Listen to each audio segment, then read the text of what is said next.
आणि आता थेट जाऊयात छत्रपती संभाजी महाराजांना अभिवादन करण्यासाठी एकनाथ शिंदे पोहोचलेले आहेत।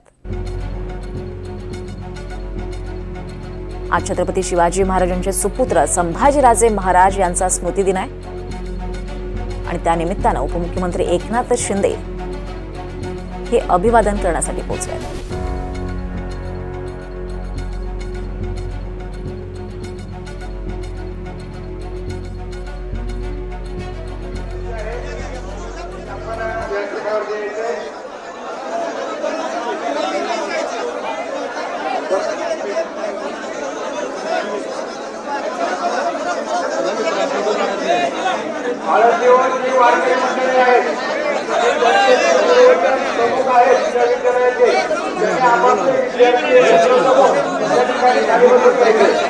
आज छत्रपती संभाजीराजे महाराज यांचा स्मृतिदिन आहे आणि त्यानिमित्तानं अभिवादन करण्यासाठी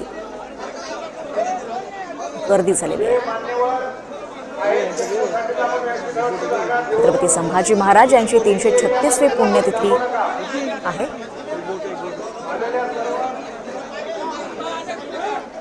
दरम्यान उपमुख्यमंत्री एकनाथ शिंदेंकडून छत्रपती संभाजी महाराजांना अभिवादन करण्यात येत आहे।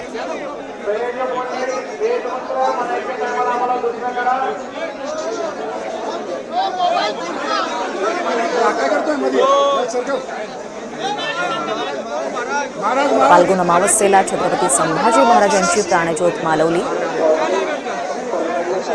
आणि आज त्यांचा 336वा स्मृतिदिन। त्यानिमित्तानं उपमुख्यमंत्री एकनाथ शिंदे यांच्याकडून छत्रपती संभाजी महाराजांना अभिवादन करण्यात येत आहे।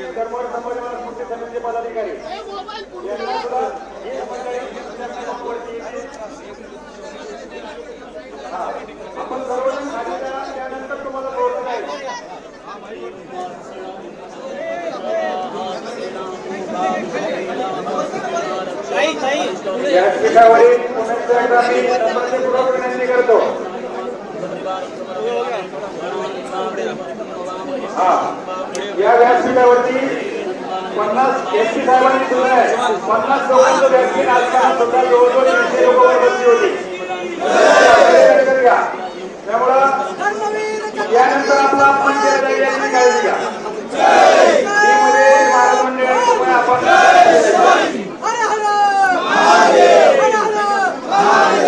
सर्वांना विनंती आहे, मी सगळ्यांचा आदरपूर्वक या ठिकाणी स्वागत करतो। सर्व शंभू भक्त स्वागतास पात्र आहे, परंतु आपण शिस्त पाळण्यासाठी सुद्धा आपण पात्र आहात।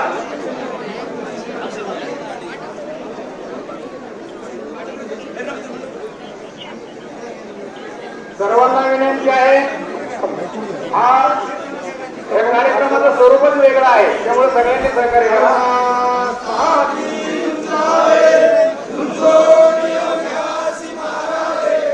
अधिक माहितीसाठी आपल्यासोबत आपले प्रतिनिधी अविनाश पवार उपलब्ध आहेत। अविनाश, उपमुख्यमंत्री एकनाथ शिंदे संभाजी महाराजांना अभिवादन करण्यासाठी पोहोचलेले आहेत, कसं त्यांचं या कार्यक्रमाचं नियोजन सध्या असणार आहे? हॅलो, अविनाश, आपल्यापर्यंत आवाज पोहोचतोय?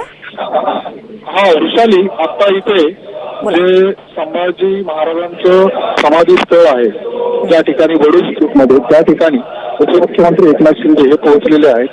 थोड्याच वेळात ते समाधी स्थळाचं दर्शन घेते आणि या ठिकाणी आता जसं माझ्या पाठीमागे आवाज येत असेल त्या पद्धतीने इथे प्रार्थना सुरू आहे। एकूणच सगळ्या कार्यक्रमाचं नियोजन हे सकाळपासूनच सुरू आहे। सकाळी सुरुवातीला उपमुख्यमंत्री अजित पवार यांनी समाधी स्थळाचं दर्शन घेतलं, त्यानंतर उदयन महाराज यांनी देखील दर्शन घेतलं।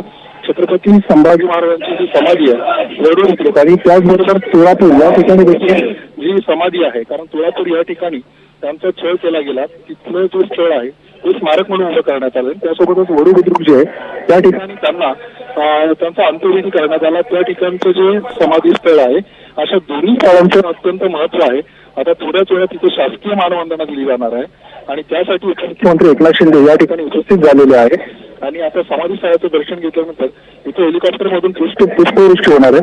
मोठ्या प्रमाणात संपूर्ण राज्यातून शंभू भक्त आलेले आहेत। एकूणच मागच्या काही काळामध्ये छत्रपती संभाजी महाराजांविषयी मोठ्या प्रमाणात आस्था निर्माण झाल्याचं चित्र इथे पाहायला मिळतं, त्याच्यामुळे मोठ्या प्रमाणात शंभू भक्त इथे आलेले आहेत। अविनाश, आपण पाहतोय त्यांच्यासोबत नीलम गोरे सुद्धा उपस्थित आहेत आणखी कोण नेते त्यांच्यासोबत उपस्थित आहेत किंवा आणखी महत्वाचे नेते असणार आहेत का? वृषाली, जसं मी सांगितलं त्या पद्धतीने सकाळी उपमुख्यमंत्री अजित पवार, त्यानंतर उदयन महाराज, आता इथे उपमुख्यमंत्री एकनाथ शिंदे आलेत आणि बाजूला केळापूरमध्ये जे समाधी स्थळ आहे त्या ठिकाणी मंत्री आदिती तटकरे या देखील आलेल्या, त्यांनी देखील त्या ठिकाणचं समाधी स्थळाचं दर्शन घेतलेलं आहे. एकूणच सगळे जे पदाधिकारी आहेत, मंत्री आहेत, ते या ठिकाणी येऊन समाधी स्थळाचे दर्शन घेत आहेत. त्यासोबतच राज्यातले जे शंभू भक्त आहेत ते मोठ्या प्रमाणात आलेले आहेत आणि एकूणच या सगळ्या समाधी स्थळाच्या आसपास मोठ्या प्रमाणात गर्दी झालेली आहे. आणि यावर्षी निश्चितच ही जी गर्दी वाढलेली आहे त्या स्तरावर मोठ्या प्रमाणात पोलीस बंदोबस्त देखील ठेवण्यात आलेला आहे. कारण मागच्या काळामध्ये जी काही कॉन्ट्रोव्हर्सी झालेली आहे या सगळ्या बाबतीत, त्याच्यामुळे इथे दक्षता देखील घेण्यात आलेली आहे. निश्चितच. धन्यवाद अविनाश, आपण दिलेली या सगळ्या सविस्तर माहितीसाठी.